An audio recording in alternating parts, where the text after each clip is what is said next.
अस्सलाम वालेकुम, मैं हूँ उवैस मंगलवाला। स्किन के बहुत सारे मसाइल ऐसे होते हैं कि जो कि हम सब पर हमलावर होते हैं और जब उनका हमला होता है तो आप यकीन मानिए कि हर इंसान का दिमाग बिल्कुल बंद हो जाता है। उसे समझ में नहीं आ रहा होता कि वो क्या करे, क्योंकि ज़ाहिर है ये चेहरा, ये स्किन, ये आपके जिस्म की सबसे ऊपरी तह है। सबसे ज़्यादा जो लोगों को नज़र आता है वो आपका चेहरा नज़र आता है, आपकी स्किन होती है लोगों के सामने। तो उस पे अगर कोई भी मसला नमूदार हो तो लोगों का कॉन्फिडेंस शैटर हो जाता है। लोग चाहते हैं कि किसी न किसी तरीके से उस मसले को हल करें। अब उन मसाइल को हल कैसे करना है और ऐसे कुछ मेजर मसाइल जो कि बहुत ज़्यादा हमारे यहाँ पर प्रेवलेंट हैं, उन पर हम बात करेंगे।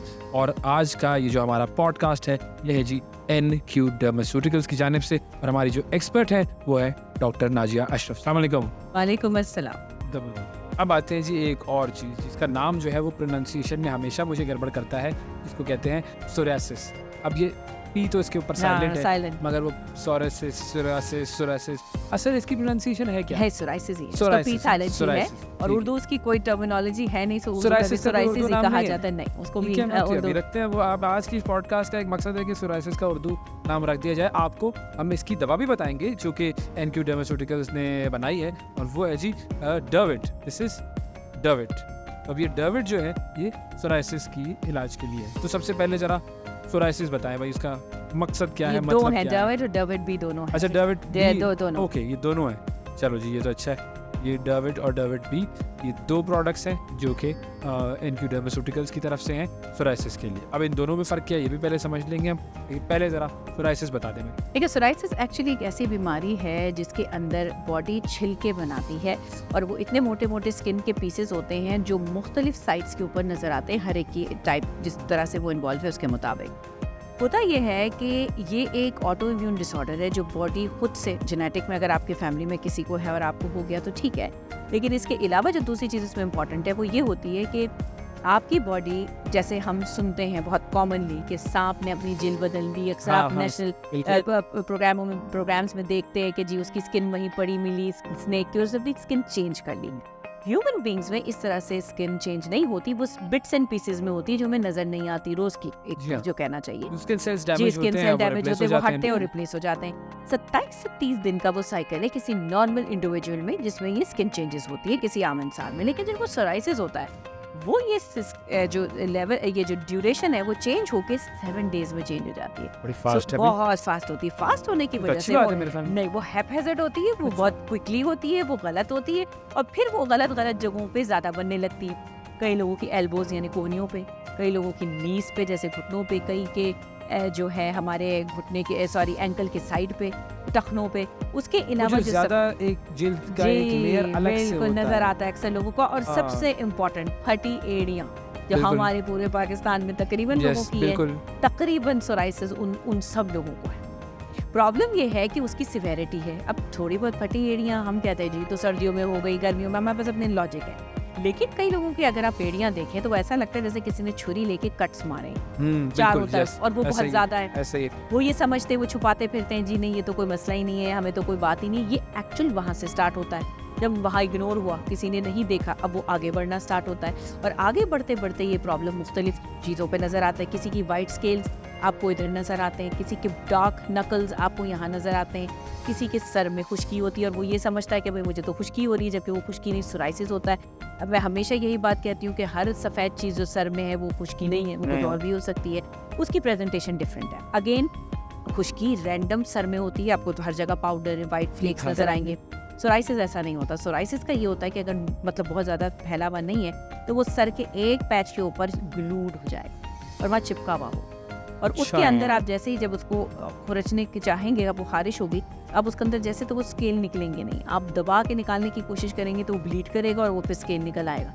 तो वो हमेशा डैंड्रफ पाउडरी होती है, लेकिन इसकी अपीयरेंस डिफरेंट होती है। ये अच्छा खासा मोटा एक फ्लेक होता है जो चिपका हुआ होता है। कुछ वेराइटीज ऐसी भी होती है जिनमें फ्लेक बहुत लूजली लगा हुआ होता है, आपने जरा सी इचिंग की, वो फ्लेक हट गया, यू आर ओके।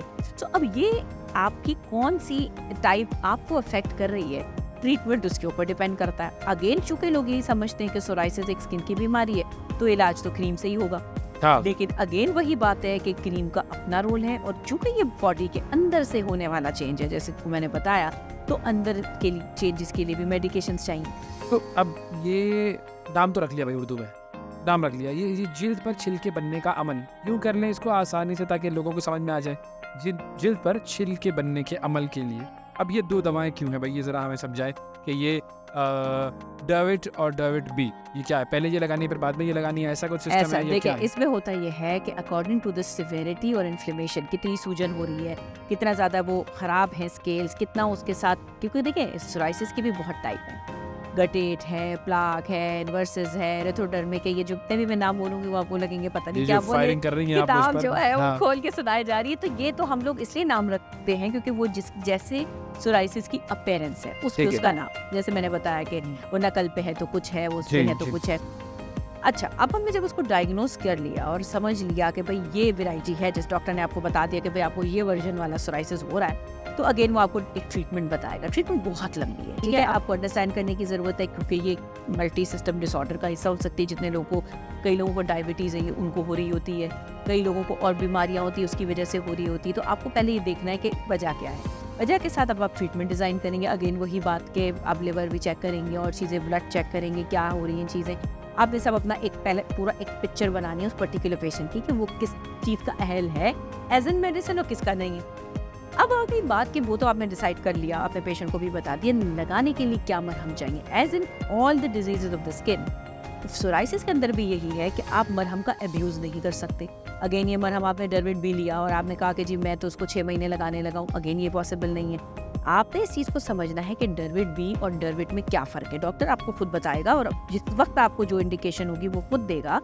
बताने का मकसद ये है कि इनके अंदर जैसे सोराइसिस बहुत इन्फ्लेम्ड है, रेड है, बहुत बॉडी के एरिया को इन्वॉल्व करके आया, तो आपने उसको डर्विट बी दिया क्योंकि उसके अंदर जो इंग्रेडिएंट है विटामिन डी के डेरिवेटिव के साथ साथ स्टेरॉइड भी है, तो वो जो एक्यूट इन्फ्लेमेशन है उसको नीचे डाई डाउन करता है, थोड़ा बेहतर करता है।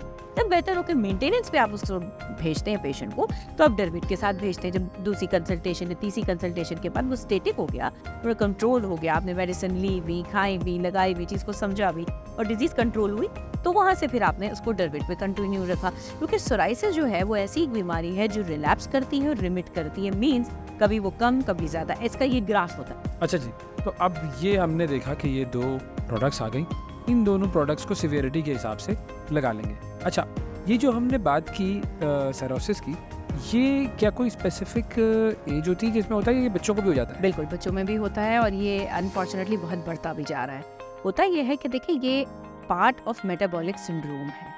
होता यह है कि जहाँ पर डायबिटीज़, ओवरवेट, ओबेसिटी और इस तरह के मसाइल आ रहे हैं जो आप देख रहे हैं, ग्लोबल अब तो एक मसला बन गया, पाकिस्तान तो हम क्या ही बोलें, तो इसके साथ साथ ये इसका इमरजेंस भी बहुत ज़्यादा है।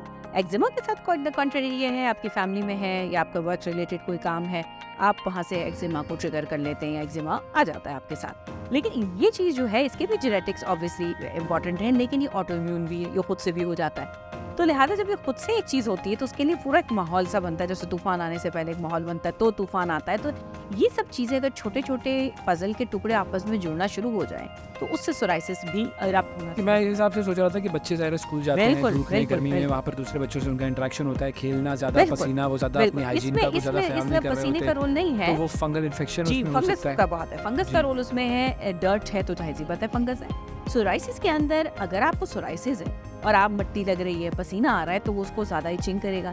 लेकिन अच्छी बात यह है कि सोराइसिस अगर आपके भाई को भी हो तो वो आपको ट्रांसफर टच करने से नहीं होता। नहीं होगा। वो ये है कि चूंकि आप उसके उनके भाई हैं तो शायद आपको आगे जाके हो जाए, शायद ना 1:4 का रेशो होता है, इस जरूरी नहीं हर भाई बहन को होने वाला है। तो ये चीज़ समझने की जरूरत है। लेकिन यस, जो सफरर है वो कहीं से भी नहीं चाहता कि उसकी औलाद में या उसके भाई बहन में वो चीज़ आए, तो वो चीज़ उसकी बहुत रही है। अच्छा, कई लोगों का सोराइसिस इतना कम होता है, माइल्ड होता है कि उनको उस चीज़ का अंदाज़ा भी नहीं, जैसे हमने पट्टी एरिया को जिक्र किया, कोई एक पैच बन गया तो लोग बॉदर भी नहीं करते, वो कहते हैं जी ये तो नमाज का निशान है, ये फला चोट के निशान पे। अच्छा, ये भी है कि कोई चोट पुरानी लगी हो उसके स्कार पर भी सोराइसिस बनता, वो भी होता है। तो ये वो चीज़ें जो स्मार्ट डॉक्टर है वो देखेगा। कई लोगों को लेकिन क्या ये खुद लगाई जा सकती है दवाई? डर्विट लगाई जा सकती है, डर्विट अच्छा, भी नहीं, हाँ, क्योंकि डर्विट भी में स्टेरॉइड blue है, वाली ब्लू जो है, वाली, हाँ, डर्विट, ये ये फिर खुद भी लगाई लगाई जा जा सकती सकती है अगर थोड़ा बहुत है तो। ओके। लेकिन फिर भी मैं यही एडवाइस करूंगी कि आपको खुद पता कैसे चलेगा कि आपको सोराइसिस है क्या। पहले तो ये लिखा डायग्नोस नहीं आता करना उस पे, जरूरी है। लिखा आ रहा है सोराइसिस। अब वो देखें, एक्चुअली मैं तो आर्टिफिशियल इंटेलिजेंस के लिए बहुत ज़्यादा काम कर रही हूँ, तो कल को अगर वो हो सॉफ्टवेयर सकता मेरा है वो कि सॉफ्टवेयर आपने डॉक्टर के पेशेंट के पास आए और उसने उसको स्कैन किया और उसके स्कैनर ने लिखा बताया हुआ कि गया कि ये सोराइसिस है, सोराइसिस तो है वो या फौरन फंगल है। जाएगा और वो नबी कासिम की डरविट ले ले। तो ये कुछ आगे 5 सालों में शायद हो जाएगा, पॉसिबल हो है। जाएगा, ठीक। इसके लिए डरविट के लिए आप उसको इस्तेमाल करेंगे, डॉक्टर के पास जाएंगे, देखेंगे कि क्या है, वो स्प्रेड तो नहीं हो रहा। अच्छा, तो कई लोगों को उसमें इस तरह भी होता है, वो सोराइसिस फॉर्म एक्जिमा कहलाता है। आधी प्रॉपर्टीज सोराइसिस की होती है और आधी प्रॉपर्टीज उसी रीजन में एक्जिमा की होती हैं। तो ये भी काफी टेक्निकल है। तो उसमें भी डॉक्टर ने एक्चुअली अपने क्वेश्चंस और लीजन की प्रेजेंटेशन के मुताबिक इसको डायग्नोज करना हो।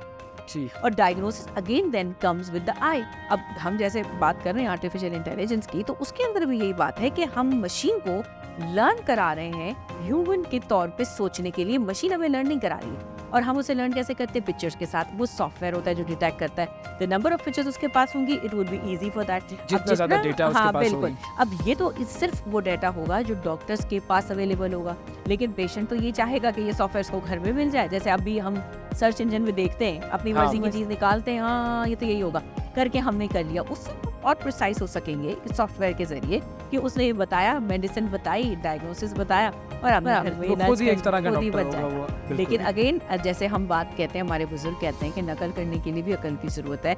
तो हम सॉफ्टवेयर की कहीं भी हर बात को फौरन नहीं मान सकते। मान नहीं सकते। We can and we may differ with the opinion of the machine, and here lies the technique and skill of the doctor. तो वो समझने की ज़रूरत है कि नकल अकल के लिए दोनों रिक्वायर्ड है।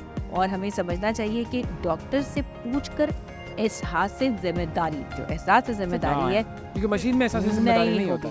वो आप न सिर्फ खुद अपने लिए करेंगे, आप अपने बच्चों के लिए करेंगे, अपनी फैमिली के और रिलेटेड लोगों के लिए करेंगे। और आप ये तालीम उनको देंगे कि जब भी आपको कोई प्रॉब्लम है तो आप डॉक्टर के पास जाएं, सही वक्त पे जाएं, सही इलाज करें, ताकि आप बीमारी से सही तरीके से ठीक हो। ये ना हो कि उसी के इर्द गिर्द घूमते रहे और वो अपना कोई टाइम, इलाज- अपने हाँ, रिसोर्सेज और अपने बिल्कुल। पैसे जाया इससे करें और कुएं में अपनी बस हेल्थ फिर। को जाया करें, जो नहीं करना चाहिए। फाइनली सोराइसिस जो है उसका ट्रीटमेंट महंगा होता है, जी। इलाज महंगा है। तो ये जो इफेक्ट इसका जो कीमत है वो तो कम है। जी। तो एक तो ये कि अगर ये कम कीमत है तो इफेक्ट क्या पूरा होता है? देखिए, लोगों की हमारे यहाँ हाँ, पे साइकिल हाँ है कि भाई जी, सस्ता महंगी है तो चीज खरीदोगे अच्छा, हाँ, तो अच्छी है। तो वो बड़ी काम की चीज होगी। देखिए, सबसे पहली बात यह है कि सोराइसिस के मरहम मार्केट में जो रेडिली अवेलेबल हैं वो बहुत कम। अगेन आप अगर इसकी साइज देख रहे हैं, अभी आपने इससे पहले जो भी मेडिकेशन देखी हैं, आप उनकी सिर्फ ऑइंटमेंट की साइज को चेक करें कि इसमें कंटेंट कितना है। अब अगर आपको ये एक ट्यूब दे दी जाए और आपको सिर्फ 2 पैचेस पे सोराइसिस है, तो आप उसको 5 से 6 महीने आराम से यूज कर सकते हैं, हाँ। क्योंकि इतना सा पी साइज ही यूज होता है। लेकिन अगर आपकी बॉडी पे ज्यादा है, तब भी ये 2 दिन में खत्म होने वाली ट्यूब नहीं है। It's quite a big one. तो आपको ये चीज समझने की जरूरत है कि इसके मरहम हम ज्यादातर डिस्पेंस करा के बनाते हैं, जो इतनी सी डिब्बी बहुत अच्छा, महंगी बनती है, क्योंकि उसके इंग्रेडिएंट्स भी महंगे होते हैं। यहाँ कॉस्ट इफेक्टिव होने की वजह से एक लॉन्ग स्टैंडिंग डिजीज में, क्योंकि हम बार बार ये बात कर रहे हैं कि क्रॉनिक चलेगी, तो ये काफी पैसे सेव भी करती है। और एट द सेम टाइम हर एक की सोराइसिस इतनी बुरी नहीं होती कि वो बहुत महंगा इलाज हो।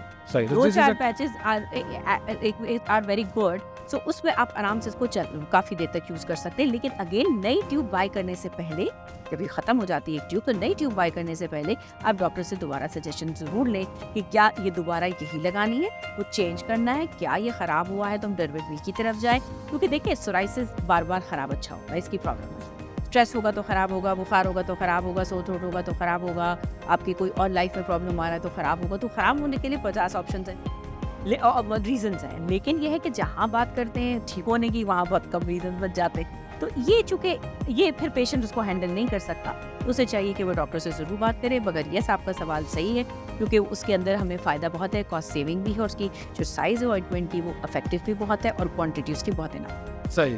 ये हो गया जी डर्विट और डर्विट बी के हवाले से सारी information. This is for psoriasis. और शुक्रिया आपका, बहुत सारी चीज़ें हमने आज डिस्कस की। और ये था जी NQ डर्मास्यूटिकल्स की जानिब से ये पॉडकास्ट, जिसके अंदर हमने आपको बताया बहुत सारी स्किन कंडीशंस के बारे में, बहुत सारी ऐसे इश्यूज हैं जो कि यकीनन आप सब फेस करते होंगे। उन सब का सोल्यूशन, उनके कॉजेज़ और उनके हवाले से जो NQ डर्मास्यूटिकल्स की जो मेडिसिन हैं, उन सब के हवाले से हमने डिस्कस किया। अपना ख्याल रखिए। अल्लाह।